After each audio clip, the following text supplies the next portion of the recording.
கட்டுமானத்தின் வலிமை, கட்டிடங்களின் பாதுகாப்பு. ஸ்ரீ துர்கா டிஎம்டி கம்பிகள். TVR garden signature living T Nagar இப்போ திருவள்ளூருக்கு வந்தாச்சு. Near D mart on new bypass road, Tiruvallur நகராட்சிக்குட்பட்டது. பிளாட் 20 லட்சம் முதல்.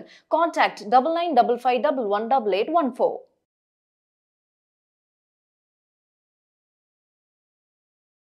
நியூஸ் கஃபே நேயர்களுக்கு கோவை விஸ்வநாதனின் அன்பான வணக்கங்கள். பொதுவாகவே சமீப காலமாக பங்குச்சந்தை அதிக வாலட்டிலிட்டியில் இருக்குது. முதலீட்டாளர்களுக்கு ஒரு கணிசமான பயன் கொடுக்குமா அப்படின்னாலும் கேள்விக்குறியாக இருக்குது. ஒரு ஸ்விங் ட்ரேடர் பண்ணுறவங்கன்னா ரொம்ப சிரமப்பட்டு அதனுடைய லாபத்தை பார்க்க வேண்டியதாக இருக்குது.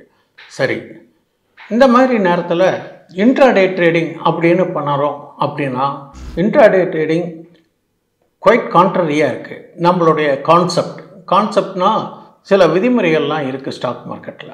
Market psychology, market sentiment and அந்த news basis and trend basis. ரெண்டாவது, ஜென்ரலாக நம்ம என்ட்ரி ஆகணும் அப்படின்னு நம்ம நினச்சி நாம் ஒன்று முடிவு பண்ணுறோம். என்ட்ரி கிடைச்சாதான் நம்ம இன்ட்ராடே பண்ணணும்.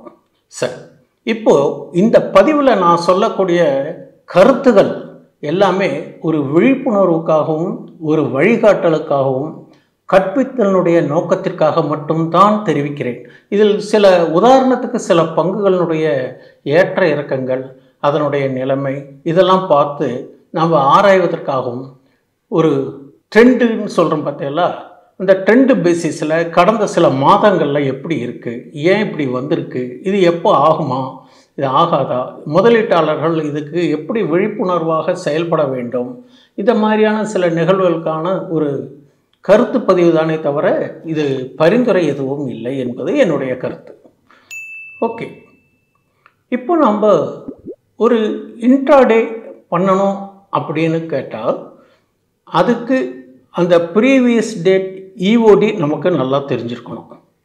ரெண்டாவது, இன்றைக்கி காலையில் 9:15 மார்க்கெட் ஓப்பன் ஆன உடனே வேகமாக போய் அதை நாம் எதுவும் வாங்கவோ அல்லது விற்கவோ கூடாது. மார்க்கெட் ஒரு நிலைப்பாடு சேர்றதுக்கு குறைந்தது 10 நிமிடங்கள் ஆகும். அடுத்த உங்களுடைய மைண்ட் வாய்ஸ் எனக்கு ஒன்று கேட்குறது, இந்த 10 நிமிஷத்தில் நம்ம கான்செப்ட் படி நான் ஒரு ஸ்டாக்கை செலக்ட் பண்ணி வச்சுருக்கேன். அது நீங்கள் சொன்ன மாதிரி 10 நிமிஷத்தில் அதை நல்லா மேலே போய் டாப்பில் நிற்கிறானே, அதை போய் நான் எப்படி என்ட்ரி ஆகிறது அப்படிங்கிற ஒரு வினா எழுப்பலாம். அந்த மாதிரி ஸ்டாக்கெல்லாம் நீங்கள் ஒதுக்கிடுங்க. ஏன் அப்படின்னு கேட்டீங்கன்னாக்கா, நம்ம ஜென்ரல் கான்செப்டே by at low sell at high, இது ஜென்ரல் ஃபார்முலா. ஆனால் ஒரு இன்ட்ராடே அப்படின்னு நம்ம எடுத்துக்கிட்டோம்னா அந்த இன்ட்ராடேயில் குறைந்தது 1.5% அல்லது 1% லாபத்தோடு நம்ம வெளியில் வருவது என்பது ஒரு ஆரோக்கியம். அதேமாரி இன்ட்ராடே அப்படின்னா டெய்லி நம்ம இன்ட்ராடே பண்ணணுங்கிறது கிடையாது. அதுக்கு பேர் இன்ட்ராடே கிடையாது, ஒரு தவறான புரிதல். எப்போ நமக்கு ஒரு ஸ்டாக்கு நமக்கு டெக்னிக்கலாகவும் அல்லது ஒரு நியூஸ் பேசிஸ்லேயோ அல்லது வேறு ஏதோ ஒரு காரண காரியங்கள் அடிப்படையில் நமக்கு என்ட்ரி கிடைக்கிறதோ அப்போ கிடைச்சாதான் நாம் அதில் என்ட்ரி ஆகணும். அந்த என்ட்ரி லெவல் கரெக்டாக இருந்தால் உங்கள் எக்ஸிட்டும் கரெக்டாக இருக்க வாய்ப்புகள் உண்டு. இருந்தாலும் கூட நீங்கள் ரிஸ்க் ரிவார்டை கன்சிடர் பண்ணி அந்த முறையான ஸ்டாப் லாஸ் போட்டு நம்மளுடைய வர்த்தக பயணத்தை தொடரலாம். வழியில் எத்தனையோ மேடு பள்ளங்கள் இருக்கிற மாதிரி பங்குச்சந்தையிலையும் ஏற்ற இறக்கங்கள் இருக்குங்கிறது ஒரு நிதர்சனமான உண்மை. இப்படி நம்ம பண்ணுற போது ஓரளவுக்கு ஒரு குறைந்த லாபம் தான் இன்றைய சூழ்நிலையெல்லாம் நமக்கு கிடைக்கிறது. பல்வேறு காரணிகள் இருக்குது, உலக காரணிகள், உள்ளூர் காரணிகள் மற்றும் ட்ரம்ப் ஐயானுடைய அவ்வப்பொழுது அறிவிக்கப்படக்கூடிய அறிவிப்புகள், இது மார்க்கெட்டில் தாக்கத்தை ஏற்படுத்துறதுக்கான வாய்ப்புகள் தான் இருக்குது. அதனால் நம்ம இப்போ என்ன கேட்டிங்கன்னா, என்னுடைய கடந்த 26 ஆண்டுகள் அனுபவத்தில் இந்த மார்க்கெட்டு மாதிரியான ஒரு சூழ்நிலையை நாங்கள் சந்தித்தது இல்லை. பொதுவாகவே ஒரு சந்தை ஏற்றம் என்றால் ஒரு கிராஜுவலாக ஏறும், கிராஜுவலாக ஏறிட்டு கொஞ்சம் இறங்கும், ஒரு குறிப்பிட்ட சதவீதம் ஏறி இறங்கும். அந்த காலாண்டு முடிவுகள், அந்த ஆண்டு முடிவுகள், அந்த டிவிடெண்ட்டு, இந்த stock split, bonus, buyback, merger, demerger, இந்த மாதிரி நியூஸ் அடிப்படையில் ஏதாவது அவ்வப்போது வர நிகழ்வுகளுக்கு தகுந்த மாதிரி அதனுடைய ஏற்ற இறக்கங்கள் தாக்கங்கள் இருக்கும். இப்போ எப்படி நீங்கள் டெக்னிக்கல் பார்த்தாலும் ஃபண்டமெண்டல் பார்த்தாலும் ட்ரெண்டு பார்த்தாலும் ஏதாவது ஒரு சூழ்நிலையில் இது எதிர்மாறாக தான் ஆகுது. அதனால் கூடுமானாலே வர்த்தகமாக இருந்தாலும் ஸ்விங் ட்ரேடிங்காக இருந்தாலும் எதுவாக இருந்தாலும் முறையாக ஸ்டாப் லாஸ் வச்சு செய்கிறது தான் குறைந்த நஷ்டத்தையுடன் வெளியில் வரத்துக்கு முதலை பாதுகாக்கிறதுக்கு ஒரு வழியாக இருக்கும் என்பது என்னுடைய கருத்து. எதிர்மறையாக செஞ்சால் நோ என்ட்ரியில் போனாக்கா நம்ம பெனால்ட்டி கட்டுற மாதிரி இதுலேயும் ஆப்போசிட் டைரெக்ஷனில் போயிடுதுனாக்கா அதுக்கான பண இழப்புகளுக்கும் வாய்ப்புகள் உள்ளது. இன்னொரு ஃபார்முலா ஒன்று எனக்கு தெரிஞ்ச அனுபவத்தில் சொல்கிறேன். 1 day 1 stock 1 entry 1 profit or stop loss. எது ஒன்று ஆச்சுன்னா 1 dayல ஒரு ட்ரேடிங் தான் பண்ண வேண்டிய சூழ்நிலை இப்போ இருக்குது. நீங்கள் ஒரு ஸ்டாக்கை வாங்குறீங்க, ஒரு நல்ல ஒரு concept, market sentiment, trend, news எல்லாத்தையும் பார்த்து ஒரு ஸ்டாக் என்ட்ரி ஆகிறீங்க. என்ட்ரி ஆச்சுனாக்கா அந்த ஒரு கணிசமான லாபம் கிடைச்ச உடனே வெளியில் வந்துடணும், அல்லது அதுக்கு ட்ரெயிலிங் ஸ்டாப் லாஸ் போட்டு அப்ளை பண்ணி கூடவே போகலாம். அப்போ எங்கேயாவது நீங்கள் வாங்கின விடையோட மேலே வரப்போது அந்த ஸ்டாப் லாஸ் ஸ்டிக் ஆச்சுனாலும் நஷ்டம் இல்லாமல் வெளியில் வரத்துக்கு வாய்ப்புகள் உண்டு. ட்ரெயிலிங் ஸ்டாப் லாஸ் போட்டு பண்ணுறதுல இன்னொரு அட்வான்டேஜஸ் என்ன அப்படின்னு கேட்டிங்கன்னா, நீங்கள் ஒரு விலைக்கு வாங்கிட்டு ஒரு குறிப்பிட்ட காரணிகள் அடிப்படையில் ஏதோ ஒரு கணக்கீடு முறை இருக்கும், உங்களுக்குன்னு சில ஸ்ட்ராட்டஜி இருக்கும், அதன் அடிப்படையில் இந்த ஸ்டாப் லாஸை நிர்ணயம் பண்ணுற போது அந்த பங்கு மேலே ஏறும்போது இந்த ஸ்டாப் லாஸும் கூடவே மாடிஃபை ஆகி போய்கிட்டே இருக்கிற போது ஒரு காலகட்டத்தில் அட்காஸ்ட்டுக்கு வரும். மறுபடியும் மேலே ஏறி கீழே இறங்கி மேலே ஏறி இப்படியே போய்கிட்டே இருக்கிற போது கணிசமான லாபம் கிடைக்கும். எங்கே உங்களுக்கு அந்த ஸ்டாப் லாஸ் ஸ்டிக் ஆகிறதோ அந்த இடத்துல உங்களுக்கு நீங்கள் எக்ஸிட் ஆகிறதுக்கான வாய்ப்புகள் உண்டு. நான் வழக்கமாக சொல்கிற மாதிரி ஜிடிடி ஆர்டரில் ட்ரெயிலிங் ஸ்டாப் லாஸ் போட்டு பண்ணுறது தான் இந்த காலகட்டத்துக்கான இன்றைய சூழ்நிலைக்கு ஒரு வர்த்தகத்துக்கு ஏற்புடையது. ஜென்ரலாக ஒரு திரைப்பட பாடல் ஒன்று ஞாபகப்படுத்துகிறேன். கண்ணோடு காண்பதெல்லாம் கண்களுக்கு சொந்தமில்லை அப்படின்னு ஒரு பாடல். அது எதுக்காக நான் பங்குச்சந்தைக்கு நான் இதையே மீன் பண்ணுறேன் அப்படின்னு கேட்டிங்கன்னா, சில பேர் என்ன பண்ணுறாங்க, ஒரு 2 லட்ச ரூபாயோ 3 லட்ச ரூபாய் இருக்குதுன்னு வச்சுக்கோங்களேன், எல்லா ஸ்டாக்லேயும் 5 ஸ்டாக் வாங்குறது, 2 ஸ்டாக் வாங்குறது, 1 ஸ்டாக் வாங்குறதுன்னு இப்படி வாங்கி ஒரு 80-70 ஸ்டாக்கை வாங்கிடுறது. அதை வாங்கினாக்கா என்ன ஆகும் கேட்டிங்கன்னா, அது கணிசமான லாபம் வரத்துக்கு கால அவகாசம் எடுத்துக்கும். அப்போ நீங்கள் வாங்கி விற்கிற ஸ்டாக் பார்த்தீங்கன்னாக்கா அந்த broking agents commission and tax இதுக்கெலாம் தான் சரியாக இருக்கும். அப்போது நீங்கள் இன்வெஸ்ட்மெண்ட் பண்ணி நான் ஸ்டாக் மார்க்கெட்டில் 2 லட்ச ரூபா போட்டுட்டேன், ஏறலை, அப்போ 4 ஸ்டாக் ஏறும், 7 ஸ்டாக்கு இறங்கும். அப்போ நெட்டாக பார்க்குற போது உங்களுக்கு அதுக்கான பலன்கள் கிடைக்காது.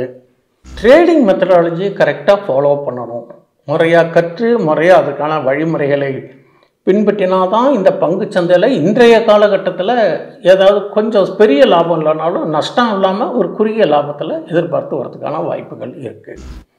கடந்த காலத்தில் பார்த்தீங்கன்னாக்கா சில பங்குகள்லாம் பார்த்தீங்கன்னா 52 வீக் ஹையிலேருந்து ஏறி கீழே பார்த்தீங்கன்னாக்கா ரொம்ப பாதாளத்தில் இருக்குது. அது எப்போ எழுந்திருந்து கிளம்புவாங்கன்னு தெரியல, எந்த நியூஸ் அதுக்கு கிளப்பி விடவும் தெரியல, அப்படியே படுத்திருக்கு, நீட்டி படுத்திருக்கு. அது மாதிரி ஸ்டாக்குகள்லாம் பார்த்தீங்கன்னாக்கா அந்த முதலீடு செஞ்சவங்களுக்கோ அல்லது குறுகிய கால முதலீடு செஞ்ச முதலீட்டாளர்களுக்கோ கொஞ்சம் வருத்தம் வைக்கிற மாதிரி தான் இருக்குது. அந்த வகையில் பார்த்தீங்கன்னாக்கா எனது பார்வையில் சில ஸ்டாக்குகள் நல்ல ஏற்றம் நல்ல 100க்கு 100 மார்க் வாங்கி படிக்கிற பையன் திடீர்னு 40 மார்க் வாங்கினவன் எவ்வளோ ஒரு மனநிலை இருக்கும் அந்த ஆசிரியருக்கு. அது மாதிரி நல்ல ஒரு ஆக்டிவாக இருந்த பங்குகள்லாம் இன்றைக்கி நல்ல கீழே இறங்கி சிறிய அளவிலே ஏற்ற இறக்கத்தை கொடுத்துக்கிட்டு இருக்குது. இது காலங்கள் தான் இதுக்கு மாற்றத்தை கொடுத்து நல்ல ஓரளவுக்கு வாய்ப்பு கொடுக்கும் என்று எதிர்பார்க்குறோம். ஒன்றா நம்ம பொறுமையாக இருந்து அல்லது ஒரு 20% கீழே இறங்கினா அதுவும் நல்ல தரமான பங்குகளாக இருக்கணும். பென்னி ஸ்டாக்ஸோ அல்லது இந்த 50 ரூபா ஸ்டாக்கு 30 ரூபா ஸ்டாக்லாம் போய் ஆவரேஜ் பண்ணினாக்கா பெரிய பெனிஃபிட் இருக்காது. சில ப்ரைஸ் பேண்டுன்னு ஒன்று இருக்குது, அந்த ப்ரைஸ் பேண்டுக்குள்ளே இருக்கிற ஸ்டாக்ஸு நல்ல மொமெண்டம் இருக்கும். அவன் கிட்டத்தட்ட ஏறினாலும் க்ளீனாக கீழே இறங்குற போது நம்ம ஒரு அக்யூமுலேட் பண்ணி மறுபடியும் நடுத்தரமாக வரப்போது நமக்கான ப்ராஃபிட் புக் பண்ணி நம்மளுடைய ஒன்றா அட்காஸ்ட்டில் வரலாம், இல்லைன்னா கணிசமான லாபத்தில் வரலாம். அதேமாரி போர்ட்ஃபோலியோ மெயின்டெனன்ஸுங்கிறது ஒரு தனியான ஒரு கலை. போர்ட்ஃபோலியோ பார்த்தீங்கன்னாக்கா கரெக்டாக அந்த நமக்கான விகிதாச்சார அடிப்படையில் 3 கேட்டகரியாக பிரித்து பண்ணுற போது எது ஓவர் வேல்யூடாக இருக்கோ அதில் ப்ராஃபிட்டை வச்சு வெளியில் எடுத்துகிட்டு நம்மளுடைய பணத்தை சேவ் பண்ணுறது நல்லது. அதில் உங்கள் லாபம் அதிலே இருக்கிறதுனால உங்களுக்கு எந்த பலனும் இல்லை. பொதுவாகவே பங்குச்சந்தை என்பது சமீப காலத்தில் பார்த்தீங்கன்னாக்கா ஒரு மூலதனத்துக்கு ஏற்றதாக என்னுடைய அனுபவத்தில் தெரியவில்லை. கடந்த 10 ஆண்டுகள் 2008க்கு முன்பு இதில் மூலதனம் செய்தவர்கள் இன்று கணிசமான பலனும் நல்ல லாபத்தில் இருக்கிறதுக்கான வாய்ப்புகள் இருக்குது. சரி, இப்போ வர ஐபிஓவில் ஏதாவது அப்ளை பண்ணி அதை அப்படியே ஒரு ப்ரொலாங்காக வச்சுக்கலாமானாலும் அதுவும் சற்று கேள்விக்குறியாக இருக்குது. எந்த ஐபிஓ விட்டாலும் நல்ல ஒரு லிஸ்டிங் கெயின் அன்றைக்கி பார்க்குற அன்றைக்கி நல்லா இருக்குது. அப்போ லிஸ்டிங் கெயின் கிடச்சோன்னா அவங்க சரசரன்னு கீழே இறங்கி நல்ல லோவுக்கு வந்து மறுபடியும் அப்படியே கொஞ்சம் தான் மேலே ஏறுறது. கடந்த காலத்தில் அது மாதிரி நிறையா ஐபிஓ பங்குகள், முன்னணி நிறுவன பங்குகளே அந்த லிஸ்டிங் டேட் அன்றைக்கி ஆனதை விட கீழே தான் இருக்குது. அதாவது ரொம்ப 1 or 2 கேசஸ் மட்டும்தான் மேலே ஏறி இருக்கும். அதேமாரி எனக்கு ஒரு பிடிக்கும் அப்படின்னு நினச்சிக்கிட்டு அந்த பிடிச்ச பிராண்ட் உள்ள பங்குகளை போய் வாங்கக்கூடாது. அந்த பங்குகளை வாங்குகிற போது அதனுடைய அடிப்படை தன்மை, நிறுவன மதிப்பு இதெல்லாம் பார்க்கணும். விலை மதிப்பு, அதுக்கு ஏதாவது நியூஸ் இருக்கா, இதெல்லாம் பார்த்து தாங்க நம்ம பண்ணணும். பிடிச்சதை வாங்கிறதுங்கிறதுக்கான இடம் இதில் இல்லை. தொழில்நுட்ப ரீதியாக ஆராய்ந்து உங்களுடைய நிதி ஆலோசனையும் கலந்து ஆலோசித்து முடிவெடுப்பது தானே தவிர மனசுக்கு பிடிச்சதெல்லாம் இதில் செய்யக்கூடியமான பங்குகள் கிடையாது. ஒவ்வொருத்தருக்கும் ஒரு பிராண்டு பிடிக்கும், அந்த பிராண்டில் நான் குறை சொல்லலை. பட் பங்குனுடைய தன்மை வேறு, அந்த நிறுவனத்தினுடைய மதிப்பு வேறு. நிறுவனத்தின் மதிப்பு உங்கள் மனதில் வந்து உயர்வாக இருக்கலாம், பட் பங்கு அதுக்கான இயக்கத்தை கொடுக்குமா என்பது சற்று கேள்விக்குறியாக இருக்குது. கடந்த காலத்தில் ஒரு சில மாதங்களுக்கு முன்பு சில பங்குகள் பற்றி அதனுடைய இயக்கங்களுக்காக தெரிவிக்கிறது என்னுடைய கருத்து என்ன கேட்டிங்கனாக்கா, ஏற்றம் இறக்கம் என்பது பங்கு சந்தையில் இயற்கையானது என்று ஏற்றுக்கொள்ளக்கூடியதாக இருந்தாலும் நமக்கு எந்த வகையில் பலனளிக்கும் என்பது நாம் தேர்வு செய்யும் பங்குகளை பொறுத்து தான் இருக்குது. அப்படி பார்க்குற போது ஒரு டெஃபென்ஸ் ஸ்டாக் ஸ்வான் கார்ப் அப்படிங்கிற பங்கு பார்த்தீங்கன்னாக்கா சில மாதங்களுக்கு முன்பு 86 ரூபாய் இருந்திருக்கு. அது அதிகபட்சம் பார்த்தீங்கன்னா 782 ரூபா 25 பைசா இப்போ சமீப காலத்தில் போயிட்டு கொஞ்சம் லைட்டாக இறங்கி இருக்குது. இந்த பங்கு அப்படியே தொடர்ந்து ஏறுமுகமாகவே இருக்குது. இதில் என்ன செய்திகள், எதற்காக இது இப்படி ஏறித்து, இதனுடைய அடிப்படை சாராம்சங்கள் என்ன, இதனுடைய பிஇ வேல்யூ என்ன, ப்ரொமோட்டர் ஸ்டாக்ஸ் ஹோல்டிங்ஸ் என்ன, சிஏஜிஆர் என்ன அப்படின்லாம் பார்த்தா தான் இது மாதிரியான ஸ்டாக்குகளை நாம் கண்டுபிடிக்க முடியும். ஏதோ ஒரு ஸ்டாக்ஸை வாங்குகிறோம், ஏதோ ஒன்று சேவிங் பண்ணுறோங்கிறதுங்க இயல்பான முடியாத காரியம் ஒன்று. அடுத்த ஸ்டாக்ஸு நல்ல உங்களுக்கு எல்லாத்துக்குமே தெரிஞ்ச ஒரு ஃபெமிலியர் ஸ்டாக்ஸ் சம்பல் ஃபர்டிலைசர்ஸ். இயர் ஹை பார்த்தீங்கன்னா 742 ரூபா 20 பைசா போயிட்டு இப்போது 509 ரூபா 40 பைசாவில் ஜென்ரலாக சமீபத்தில் வர்த்தகம் ஆகிட்டுருக்கோம். இது நல்ல ஒரு ஆக்டிவான பங்கு தான். இது எதற்காக ஏறித்து, எதன் அடிப்படையில் ஏறித்து இப்போ ஏன் இறங்கிட்டே வருது, இது இன்னும் கீழே இறங்குமா இல்லை இதுக்கு மேலே வந்து அந்த ஹைக்கு போகுமாங்கிறது காலம்தான் பதில் சொல்ல வேண்டும். பொதுவாகவே பார்த்தீங்கன்னாக்கா ஒரு பங்கினுடைய இயக்கம் சாராம்சம் அதுக்குன்னு இருக்கக்கூடிய தனி குணாதிசயத்தின் அடிப்படையில் தான் இருக்குது. அதேமாரி தான் இன்னொரு ஸ்டாக் பார்த்தீங்கன்னா கோட்ரேஜ் இண்டஸ்ட்ரீஸ் கடந்த சில மாதங்களுக்கு முன்பு 395 அப்படிங்கிற லெவலில் கடந்த ஒரு ஆண்டுகளுக்கு முன்னான்னு கூட வச்சுக்கலாம். 395லேருந்து அப்படியே அதனுடைய மூமெண்ட் பார்த்தீங்கன்னா கிராஜுவலாக அப்டண்டாகவே போய்கிட்டு இருக்குது. கொஞ்சம் இறக்கம் வரும், மறுபடியும் பெரிதாக ஏற்றம். இப்படியே பார்த்து ஹை 1390 போயிருக்கு. போயிட்டு அந்த இடத்துல ஹோல்டிங் ஆகல, அந்த இடத்துல லாப பதிவுகள் கூட வந்திருக்கலாம். அதனால் கொஞ்சம் இறங்கி இப்போ அதோட கொஞ்சம் சற்று இறங்கி 1170 1108 ரேஞ்சில் வர்த்தகம் ஆகிட்டுருக்கு. இதெல்லாம் எதுக்காக நம்ம சொல்கிறோம் அப்படின்னு கேட்டிங்கனாக்கா, ஒரு பங்கை வாங்குகிற போது எல்லா சாராம்சங்களும் பார்த்து செய்தியின் அடிப்படையில் மற்றும் இதர காரணிகள்லாம் பார்த்து வாங்கணும்.